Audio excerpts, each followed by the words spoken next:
नमस्कार, बहुत स्वागत है आपका सुपर टेन में। मैं हूं रीनू और साथ ही में मैं हूं पुनीत। और चलिए इंडिया सुपर 10 देखते हैं।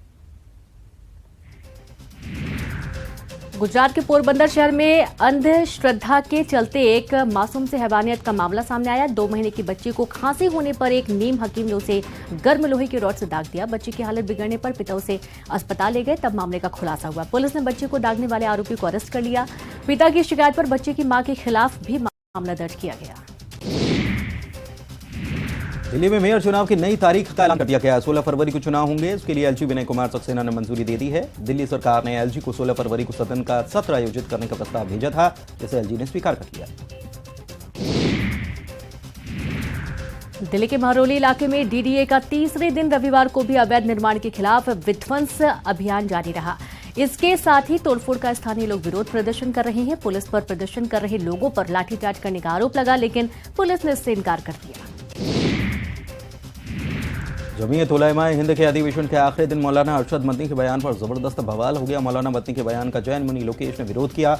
उन्होंने कहा कि यह अधिवेशन लोगों को जोड़ने के लिए हो रहा है। ऐसे में इस तरह का बयान कहां तक जायज है, जिसके बाद वे कार्यक्रम से उठकर चले गए। प्रधानमंत्री नरेंद्र मोदी ने रविवार को देश के सबसे बड़े एक्सप्रेसवे के पहले फेज का उद्घाटन किया और उसके बाद सभा में पीएम ने कहा कि कांग्रेस सीमावर्ती इलाकों में सड़क बनाने से डरती है। उन्हें लगता था कि दुश्मन हमारी बनाई सड़कों से चलकर देश के भीतर आ जाएगा। मुझे समझ नहीं आता कि कांग्रेस क्यों हमारे सैनिकों की शौर्य और बहादुरी को कम आंकती रही है। महर्षि दयानंद सरस्वती 200वीं जयंती के मौके पर दिल्ली के इंदिरा गांधी इंडोर स्टेडियम में समारोह का आयोजन किया गया। साल भर चलने वाले समारोह का उद्घाटन प्रधानमंत्री ने किया। इस मौके पर पीएम ने सभा को संबोधित करते हुए कहा कि महर्षि दयानंद सरस्वती की 200वीं जन्म जयंती का ये अवसर ऐतिहासिक है। ये पूरे विश्व और मानवता के भविष्य के लिए प्रेरणा का फल है। प्रधानमंत्री नरेंद्र मोदी ने रविवार को दिल्ली के इंदिरा गांधी इंडोर स्टेडियम में महर्षि दयानंद सरस्वती की 200वीं जयंती के कार्यक्रम में हिस्सा लिया। इस दौरान वह यज्ञ में भी शामिल हुए। कार्यक्रम को संबोधित करते हुए कहा कि उस समय स्वामी जी ने महिला सशक्तिकरण के लिए आवाज उठाई थी और छुआछूत के खिलाफ लड़े थे। केंद्र सरकार ने रविवार को 13 राज्यों में गवर्नर उपराज्यपाल को बदल दिया है। शिवाजी महाराज पर बयान देकर विवादों में आए महाराष्ट्र के गवर्नर भगत सिंह कोश्यारी का इस्तीफा राष्ट्रपति द्रौपदी मुर्मू ने स्वीकार कर लिया। उनकी जगह रमेश बैस महाराष्ट्र के गवर्नर बनाए गए। वे अभी झारखंड के राज्यपाल थे। केंद्रीय गृह मंत्री अमित शाह ने त्रिपुरा में चांदीपुर और ऊनाकोटी में 2 चुनावी रैलियों को संबोधित किया और इस दौरान उन्होंने कहा कि कम्युनिस्टों ने सैकड़ों कांग्रेसियों को मार दिया। आज उन्हीं के साथ कांग्रेस इलू इलू कर रही है। कांग्रेस नेता राहुल गांधी ने रविवार को जम्मू कश्मीर में चले आक्रमण विरोधी अभियान को लेकर बीजेपी पर हमला बोला। कांग्रेस सांसद ने कहा है कि केंद्र शासित प्रदेश रोजगार, बिजनेस और प्यार चाहता था, लेकिन इसके बजाय उसे बीजेपी का बुलडोजर मिल गया। और चलिए अब देखेंगे मध्य प्रदेश सुपर 10। ग्वालियर के आरा मिल इलाके में टेंट व्यापारी जितेंद्र छपरिया को एक अज्ञात व्यक्ति ने गोली मार दी। घायल व्यापारी को तुरंत जय आरोग्य अस्पताल में भर्ती कराया गया, जहां उसका इलाज चल रहा है। बताया जा रहा है कि टेंट व्यापारी भाई की शादी की कार्ड बांटने जा रहा था। इसी दौरान अज्ञात व्यक्ति ने गोली चलाई। पुलिस ने मामला दर्ज कर लिया है, जांच शुरू कर दी। ग्वालियर में रेलवे ट्रैक पर रेल बनाने पर कुछ युवाओं को जमकर फटकार लगाई गई। मामला ग्वालियर भोपाल रेलवे ट्रैक का है, जहां रेल पटरियों पर 5 लड़के और 3 लड़कियां लेटकर वीडियो बना रहे थे और इसी दौरान ट्रैफिक डीएसपी की नजर उन पर पड़ी। इसके बाद उन्होंने जमकर फटकार लगाई। मंत्री गोपाल भार्गव के बयान पर अब कांग्रेस प्रभारी अवनीश भार्गव को बयान आया। उन्होंने बीजेपी पर तंज कसा और बीजेपी को पैसे का घमंड बताया और कहा कि यह घमंड 2023 चुनाव के बाद चकनाचूर हो जाएगा। बीजेपी ने पैसे के बल पर सिंधिया और समर्थकों को तोड़ा है। विकास यात्राओं में शामिल होने के लिए दतिया पहुंचे गृह मंत्री नरोत्तम मिश्रा ने बड़ा बयान दिया। उन्होंने बीजेपी के हर पेट से पैदा होने वाली बेटी को लखपति बना दिया। पहले बेटी के पैदा होने पर उसकी शादी की चिंता होती थी, लेकिन अब प्रदेश में बेटी के पेट में आने से लेकर पढ़ाई और शादी तक की चिंता हमारी सरकार यानी बीजेपी कर रही है, जहां बेटी पैदा होते ही लखपति बन जाती है। ग्वालियर में बीजेपी के प्रशिक्षण शिविर का आयोजन किया गया, जिसमें केंद्रीय कृषि मंत्री नरेंद्र सिंह तोमर शामिल हुए। प्रशिक्षण शिविर में बीजेपी नेताओं और कार्यकर्ताओं को चुनावी टिप्स दिए गए। इस मौके पर केंद्रीय कृषि मंत्री नरेंद्र सिंह तोमर ने कांग्रेस और कमलनाथ पर जमकर निशाना साधा। भोपाल में भीम आर्मी ने शक्ति प्रदर्शन करते हुए आगामी विधानसभा चुनाव के लिए हुंकार भरी। भीम आर्मी के प्रमुख और आजाद समाज पार्टी के राष्ट्रीय अध्यक्ष चंद्रशेखर आजाद ने कहा कि पार्टी एमपी में 2023 का विधानसभा चुनाव लड़ेगी और इसके लिए हम अपने लोगों को जगाने का काम कर रहे हैं। बागेश्वर धाम में आयोजित होने वाले 7 दिवसीय महायज्ञ और कन्या विवाह के बारे में खुद बागेश्वर धाम के महाराज पंडित धीरेन्द्र शास्त्री ने जानकारी दी और उन्होंने एक बार फिर से हिंदू राष्ट्र बनाए जाने की हुंकार भरी। कहा, लाखों करोड़ों हिंदू बागेश्वर धाम पर आकर यज्ञ भगवान में आहुति देकर हिंदू राष्ट्र की कामना करें, तभी भारत हिंदू राष्ट्र बनेगा। बागेश्वर धाम में महायज्ञ और कन्या विवाह महोत्सव के आयोजन से एक दिन पहले कलश यात्रा निकाली गई, जिसमें बड़ी संख्या में श्रद्धालु शामिल हुए। कलश यात्रा शुरू होने से पहले बागेश्वर धाम के महाराज पंडित धीरेन्द्र कृष्ण शास्त्री ने पूजा अर्चना भी की। भारत की G20 की अध्यक्षता में पहली बैठक इंदौर में होने जा रही है। एग्रीकल्चर वर्किंग ग्रुप की बैठक 13 से लेकर 15 फरवरी तक आयोजित की जा रही है। पहले दिन सीएम ने प्रदर्शनी का उद्घाटन भी करने वाले हैं। बैठक में G20 सदस्य देशों, अतिथि देशों और अंतर्राष्ट्रीय संगठनों के लगभग 100 प्रतिनिधि शामिल। उज्जैन के महाकाल मंदिर में शिव नवरात्रि के तीसरे दिन महाकाल को घटाटोप के रूप का श्रृंगार किया गया। महाकाल मंदिर में 9 दिन तक चलने वाली शिव नवरात्रि में 9 दिन तक अलग अलग श्रृंगार किए जाएंगे और अंत में महाशिवरात्रि को महाकाल मंदिर में बड़ा पर्व मनाया जाएगा। चौथे दिन छबीना रूप में श्रृंगार किया जाएगा। और आइए अब देखते हैं छत्तीसगढ़ सुपर 10। सीएम भूपेश बघेल ने अनुसुईया उइके के मणिपुर के राज्यपाल बनने पर बधाई दी। मुख्यमंत्री भूपेश बघेल ने कहा कि बीजेपी ने अनुसुईया उइके को भावनाओं के अनुरूप काम करने नहीं दिया। इधर प्रदेश में राज्यपाल के बदलाव पर पीसीसी चीफ मोहन मरकाम ने कहा कि संवैधानिक पदों पर बैठे व्यक्ति को संविधान के अनुसार काम करना चाहिए। नए राज्यपाल आएंगे, उन्हें समझने में समय लगेगा। छत्तीसगढ़ की जनता को उनके हक और अधिकार समय पर मिलने चाहिए। बीजेपी के राष्ट्रीय अध्यक्ष जेपी नड्डा के बयान पर सीएम भूपेश बघेल ने पलटवार किया। उन्होंने कहा कि कांग्रेस के शासनकाल में नक्सली हमले में कमी आई है। थके चेहरे के सहारे बीजेपी आगे बढ़ी है। इधर बीजेपी के राष्ट्रीय अध्यक्ष जेपी नड्डा शनिवार को जगदलपुर के दौरे पर रहे। नड्डा के दौरे को लेकर आबकारी मंत्री कवासी लखमा ने हमला बोला। उन्होंने तंज कसा और कहा है कि अगर पिछले रमन सिंह का 15 साल का विकास की सरकार थी तो आदिवासी पलायन क्यों मजबूर हुए। 15 सालों में भ्रष्टाचार का विकास हुआ। उस समय आदिवासियों के घरों को जलाया जाता था। रायपुर पहुंचे जगतगुरु शंकराचार्य स्वामी निश्चलानंद सरस्वती महाराज ने कई मुद्दों पर अपने विचार रखे। स्वामी निश्चलानंद ने कहा कि आज दुनिया में जितने भी धर्मावलंबी हैं वो पहले हिंदू थे। गरियाबंद में आस्था, अध्यात्म और संस्कृति की पहचान राजीव माघी पुन्नी मेले का भव्य तरीके से आयोजन किया जा रहा है। 2023 के संगम में माघ पूर्णिमा से शुरू हुआ आयोजन महाशिवरात्रि तक चलेगा। इस मौके पर माघी पुन्नी मेले में महानदी आरती का भव्य आयोजन भी देखने को मिला है।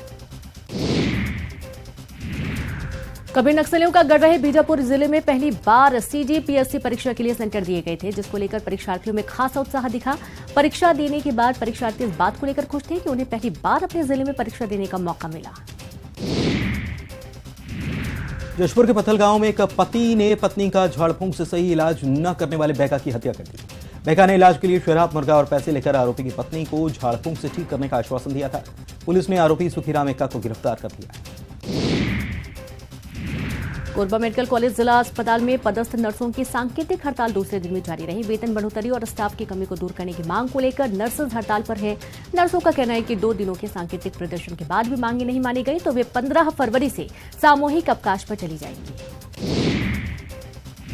जशपुर में कुपोषित बच्चों को सुपोषित करने के उद्देश्य से जिले के 4 शहरों में पोषण पुनर्वास केंद्र खोले गए, लेकिन आंगनबाड़ी कार्यकर्ताओं की लंबी हड़ताल से अब जिले के सभी पोषण पुनर्वास केंद्रों के अधिकांश बेड खाली पड़े।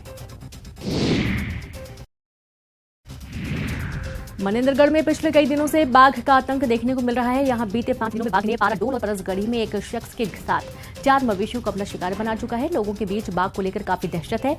बाघ को लेकर वन विभाग पूरी तरह से अलर्ट है। और आइए अब नजर डालते हैं इंटरनेशनल सुपर 10 पर। पाकिस्तान में भीड़ ने ईश निंदा के आरोपी को पुलिस स्टेशन से बाहर निकालकर मार डाला। भीड़ ने जब थाने पर हमला किया तो पुलिस वाले वहां से भाग खड़े हुए। हालांकि बाद में वो एक्स्ट्रा फोर्स के साथ लौटे और ईश निंदा के आरोपों की लाश को जलने से बचा दिया। घटना के बाद ननकाना के डीएसपी और एसएचओ को सस्पेंड कर दिया गया। इधर तुर्की का एक वीडियो सोशल मीडिया पर वायरल है। इसमें 2 नर्स नवजात बच्चों को भूकंप से बचाते ही नजर आ रही हैं।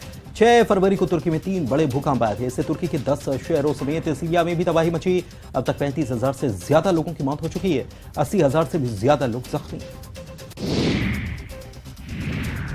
3 फरवरी को स्टेट बैंक ऑफ पाकिस्तान के खजाने में विदेशी मुद्रा भंडार घटकर $2.91 बिलियन रह गया और इतने पैसे से पाकिस्तान 1.5 हफ्ते के लिए ही विदेश से सामान खरीद सकता है। इस बीच पाकिस्तान के IMF से कर्ज मिलने की आखिरी उम्मीद भी टूट गई है। लगातार 10 दिन तक चली मीटिंग के बाद IMF की टीम बिना कर्ज दिए वापस लौट गई है। तुर्की और सीरिया में भूकंप से खतरनाक तबाही मच गई है। दोनों ही देशों में मौत का आंकड़ा लगातार बढ़ता जा रहा है। 35,000 से ज्यादा लोगों की जान जा चुकी है। घायलों की संख्या 80,000 के पार पहुंची। सीरिया तुर्की में आए 7.8 और 7.5 तीव्रता के भूकंप के बड़े पैमाने पर तबाही हुई। मरने वालों की संख्या हर दिन बढ़ती जा रही है। राहत बचाव कार्य जारी है। इस बीच भारत का 7वां ऑपरेशन दोस्त विमान 30 टन से अधिक राहत सामग्री लेकर रविवार को भूकंप प्रभावित सीरिया पहुंचा। फिर पाकिस्तान की सरकार बहुत गुप्त तरीके से यूक्रेन को रॉकेट सप्लाई कर रही है। इसका खुलासा एक मीडिया रिपोर्ट में हुआ है। पाकिस्तान की यह हरकत रूस को नाराज करने वाली है। हैरानी की बात यह है कि पाकिस्तान सरकार दूसरी तरफ रूस से सस्ता क्रूड ऑयल लेने की भी कोशिश कर रही है। रूस यूक्रेन जंग के बीच अब तक 5,000 से ज्यादा प्रेग्नेंट औरतें रूस से अर्जेंटीना जा चुकी हैं। ब्यूनस आयर्स पहुंचने वाली 33 औरतें प्रेगनेंसी के आखिरी हफ्ते में थी। दरअसल ये महिलाएं जंग के बीच रूस में बच्चा पैदा नहीं करना चाहती, तो वहीं अगर इनका बच्चा अर्जेंटीना में पैदा होता है तो इससे मां बाप को भी सिटीजनशिप मिलना आसान हो जाता है। अमेरिका के बाद कनाडा में भी एक संदिग्ध फ्लाइंग ऑब्जेक्ट नजर आया है। कनाडा के यूकॉन प्रांत में सिलेंड्रिकल आकार के इस ऑब्जेक्ट को अमेरिकी फाइटर जेट F-22 ने मार गिराया। कनाडा के प्रधानमंत्री जस्टिन ट्रूडो ने ट्वीट कर इसकी जानकारी दी और लिखा कि मैंने अमेरिका के राष्ट्रपति बाइडेन से बात की, जिसके बाद F-22 ने ऑब्जेक्ट को मार गिराया। कनाडाई फोर्स जल्द ही इसका मलबा बरामद कर जांच के लिए भेजेगी। नॉर्थ वेस्ट इंग्लैंड में प्रदर्शनकारियों के खिलाफ हुए हिंसक प्रदर्शन के बाद लोकल पुलिस ने 15 लोगों को गिरफ्तार कर लिया। मर्सीसाइड पुलिस ने बताया कि प्रदर्शन में एक पुलिस वाला और 2 लोग घायल हो गए थे। जिस जगह पर घटना हुई लिवरपूल से 13 किलोमीटर दूर बसा एक गांव है। अमेरिका में साल के अंत तक इलेक्ट्रिक व्हीकल यानी ईवी और पेट्रोल कारों के दाम लगभग बराबर होने की संभावना है। अमेरिका में अभी औसत पेट्रोल कार से ईवी कार के दाम लगभग 15 लाख रुपए ज्यादा है। और चलिए अब देखेंगे sports super 10। T20 women's world cup में भारत ने शानदार आगाज किया। पाकिस्तान को 7 विकेट से मात दी। पाकिस्तान ने पहले बल्लेबाजी करते हुए 20 ओवर में 149 रन बनाए, जिसके जवाब में भारत ने 7 विकेट रहते मैच जीत लिया। टीम इंडिया की तरफ से जमीमा रॉड्रिक्स ने शानदार 53 रन बनाए। तो टॉस जीतकर पहले बल्लेबाजी करते हुए पाकिस्तान 20 ओवर में 4 विकेट खोकर 149 रन बनाए थे। पाकिस्तान की ओर से सबसे ज्यादा कप्तान बिस्माह मरूफ ने 68 रनों की पारी खेली। पाकिस्तान की ओर से आयेशा नसीम ने खेली विस्फोटक पारी, 25 गेंदों में बनाए थे 43 रन। भारत की ओर से राधा यादव ने लिए थे 2 wicket. Women's T20 world cup में इंग्लैंड ने वेस्टइंडीज को 7 विकेट से मात दे दी। साउथ अफ्रीका के पाल में वेस्टइंडीज ने पहले बैटिंग करते हुए 20 ओवर में 7 विकेट पर 135 रन बनाए। जवाब में इंग्लैंड ने 14.3 ओवर रहते ही 3 विकेट पर ही यह टारगेट हासिल कर लिया। 30 बॉल पर नाबाद 40 रन बनाने वाली neatly sewer front player of the match रही। 5 बाल के वर्ल्ड चैंपियन ऑस्ट्रेलिया ने T20 वर्ल्ड कप के अपने पहले मैच में न्यूजीलैंड को 97 रनों से हराया। पहले बैटिंग करते हुए ऑस्ट्रेलिया ने 20 ओवर में 9 विकेट खोकर 173 रन बनाए। सलामी बल्लेबाज एलिसा हीली के 55 रन, कप्तान मेग लेनिन के 41 और एलिसे पेरी के 40 रन बनाए। जवाब में न्यूजीलैंड की टीम महज 76 रन पर ऑल आउट हो गई। ऑस्ट्रेलिया की off break spinner Ashleigh Gardner ने 5 विकेट लिए हैं। दूसरी पारी में 5 विकेट लेने वाले आर अश्विन भारत की पहली पारी में नाइट वॉचमैन बनकर बल्लेबाजी करने आए थे। इस पर अब अश्विन का बयान सामने आया। उन्होंने कहा है कि घंटों ड्रेसिंग रूम में बैठे बैठे मुझे ठीक नहीं लग रहा था। वहीं तीसरे नंबर पर आने के लिए अश्विन ने पुजारा को शुक्रिया भी किया। नागपुर टेस्ट हार के बाद दिल्ली टेस्ट के लिए ऑस्ट्रेलियाई की प्लेइंग 11 में बदलाव नजर आ सकता है। नागपुर टेस्ट में दोनों पारी में फ्लॉप रहे ओपनर डेविड वार्नर को प्लेइंग 11 से बाहर का रास्ता दिखाया जा सकता है। वार्नर नागपुर टेस्ट में स्पिनर्स के सामने जूझते नजर आए थे। वार्नर पहली पारी में 1 और दूसरी पारी में 10 रन बनाकर आउट हुए थे। भारत ऑस्ट्रेलिया के बीच चल रही बॉर्डर गावस्कर ट्रॉफी का तीसरा टेस्ट मैच धर्मशाला से बेंगलुरु से शिफ्ट हो गया है। मैच का वेन्यू बदलने की वजह धर्मशाला स्टेडियम की आउटफील्ड का तैयार नहीं होना है और इस वजह से इसे बेंगलुरु में कराने का फैसला लिया गया। बताया जा रहा है कि नए ड्रेनेज सिस्टम के कारण आउटफील्ड तैयार नहीं हो सकी। ऑस्ट्रेलिया के खिलाफ भारतीय टीम ने 4 मैचों की सीरीज में 1-0 की बढ़त हासिल कर ली है। मैच के बाद कप्तान रोहित शर्मा ने मजाकिया अंदाज में भारतीय गेंदबाजों को लेकर एक नया खुलासा किया। रोहित ने कहा कि कभी कभी गेंदबाजों को संभालना मुश्किल हो जाता है। कोई 250 तो कोई 450 विकेट के करीब होता है। किसी को 5 विकेट चाहिए होते हैं तो हर गेंदबाज गेंदबाजी करना चाहता है। नागपुर टेस्ट मैच में हार के बाद ऑस्ट्रेलियाई टीम में हलचल मची हुई है। अब टीम मैनेजमेंट ने बाएं हाथ के स्पिनर मैथ्यू कुनमैन को स्क्वाड में शामिल किया है। कुनमैन जल्द ही टीम से जुड़ जाएंगे और उनके दिल्ली टेस्ट मैच के लिए प्लेइंग 11 में जगह मिलने की उनको संभावना है। मैथ्यू कुनमैन ने अब तक अपना टेस्ट डेब्यू नहीं किया है। बीसीसीआई ने दूसरे टेस्ट मैच के लिए तेज गेंदबाज जयदेव उनादकट को टीम से रिलीज कर दिया। यह निर्णय भारतीय टीम प्रबंधन के से परामर्श करके लिया गया। जयदेव सौराष्ट्र की ओर से रणजी ट्रॉफी का फाइनल मुकाबला खेलेंगे। फाइनल मैच 16 फरवरी से ईडन गार्डन्स के मैदान पर बंगाल और सौराष्ट्र के बीच खेला जाना है। और आइए अब नजर डालते हैं बॉलीवुड सुपर 10 पर। हिंदी सिनेमा की superhit actress Zeenat Aman social media platform पर अपना डेब्यू की। जीनत अमान ने इंस्टाग्राम पर अपना अकाउंट बनाते हुए एक पोस्ट डाला जो कि जमकर वायरल हो रहा है। जीनत अमान के इंस्टाग्राम डेब्यू से उनके फैंस काफी खुश हैं। बिग बॉस 16 के विनर का ऐलान कर दिया गया है। एमसी स्टैन ने कड़े मुकाबले में शिव ठाकरे को मात दी। जीतने के बाद शो के होस्ट सलमान खान ने उन्हें बधाई दी। एमसी स्टैन को इनाम में 31 लाख रुपए मिले। इसके अलावा उन्हें जबरदस्त गाड़ी भी इनाम के रूप में मिली है। इससे पहले कम बोझ मिलने की वजह से प्रियंका चौधरी भी घर से बाहर हो गई।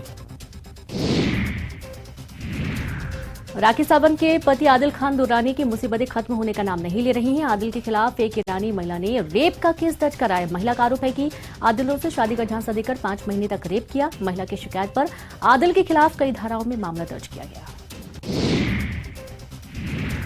बॉलीवुड के मिस्टर परफेक्शनिस्ट आमिर खान की एक फोटो सोशल मीडिया पर सामने आई है जिसमें वो छड़ी लेकर खड़े हुए दिखाई दे रहे हैं। अब आमिर को ऐसे देखकर लोग उनकी सेहत को लेकर चिंता जता रहे हैं। वहीं कुछ लोग कयास लगा रहे हैं कि कहीं आमिर को कोई चोट तो नहीं लगी है। कार्तिक आर्यन इन दिनों अपनी नई फिल्म शहजादा के प्रमोशन में लगे हैं। इस बीच वो एक क्लब में फिल्म के प्रमोशन के लिए गए थे जिसका वीडियो सामने आया। वीडियो में कार्तिक कैजुअल लुक और लेदर जैकेट में काफी स्टाइलिश नजर आए। भारतीय क्रिकेटर हार्दिक पांड्या और नताशा पति पत्नी बनने के 3 साल के बाद ट्रेडिशनल रीति रिवाज के साथ शादी करने जा रहे हैं। वैलेंटाइन डे के मौके पर कपल ने राजस्थान के उदयपुर में ग्रैंड वेडिंग सेरेमनी रखी। जया बच्चन को कई बार पेपराजी पर भड़कते हुए देखा गया, लेकिन हाल ही में हंगामा तब और बढ़ गया जब जया राज्यसभा के सभापति जगदीप धनखड़ पर भड़क गई। चर्चित वीडियो में जया बेहद गुस्से में अपनी कुर्सी से उठते हुए नजर आ रही हैं। बॉलीवुड के पॉपुलर कपल करीना कपूर खान और सैफ अली खान इस समय फैमिली के साथ क्वालिटी टाइम स्पेंड कर रहे हैं। सैफ की बहन सोआ अली खान ने सोशल मीडिया पर इसी को लेकर एक फोटो शेयर किया है। नवाजुद्दीन सिद्दीकी और उनकी वाइफ आलिया के बीच लड़ाई काफी आगे निकल गई है। आलिया ने नवाज का चुपके से एक वीडियो बना लिया था। अब इस मामले में कंगना रनौत का रिएक्शन आया। उन्होंने कहा कि नवाज की ये स्थिति देखकर उन्हें रोना आ रहा है। खुदा हाफिज एक्ट्रेस शिवालिका ओबेरॉय और डायरेक्टर अभिषेक पाठक शादी के बंधन में बंध गए। कपल ने 9 फरवरी को गोवा में 7 फेरे लिए। 12 फरवरी को शिवालिका ने इंस्टाग्राम हैंडल पर अपने वेडिंग डे का वीडियो शेयर किया। और चलिए अब देखेंगे क्राइम सुपर 10। श्योपुर से सनसनीखेज घटना सामने आई जहां पर जेल से पेरोल पर छूटे आरोपी पति ने पत्नी की कुल्हाड़ी से हत्या कर दी, मौके से फरार हो गया। यह घटना मालपुर थाना इलाके के कुंडा गांव की है। पेरोल पर छूटा आरोपी रामवीर गुर्जर अपने ससुराल पहुंचा। पत्नी से घर चलने को लेकर उसने विवाद किया। इस दौरान आरोपी रामवीर ने कुल्हाड़ी से काटकर पत्नी की हत्या की और मौके से भाग निकला। दंतेवाड़ा में नक्सलियों ने पूर्व सरपंच की हत्या से सनसनी फैल गई है। नक्सलियों ने पूर्व सरपंच को अगवा कर उसको मौत के घाट उतारा। ग्वालियर में क्राइम ब्रांच की टीम ने लूट की योजना बनाते 4 बदमाशों को गिरफ्तार किया। कार सवार 4 बदमाश भिंड में लूट की वारदात को अंजाम देने के लिए जा रहे थे। क्राइम ब्रांच की टीम ने खटारे फार्म हाउस के पास से चारों बदमाशों को 3 देसी कट्टे और 2 पिस्टल्स के साथ गिरफ्तार किया। इंदौर में हिंदू परिवार पर धर्म परिवर्तन के दबाव का मामला सामने आया। पड़ोसियों के दबाव की वजह से युवती सदमे में चली गई और उसकी मौत हो गई। पुलिस ने 3 लोगों के खिलाफ मामला दर्ज करते हुए जांच में जुट गई है।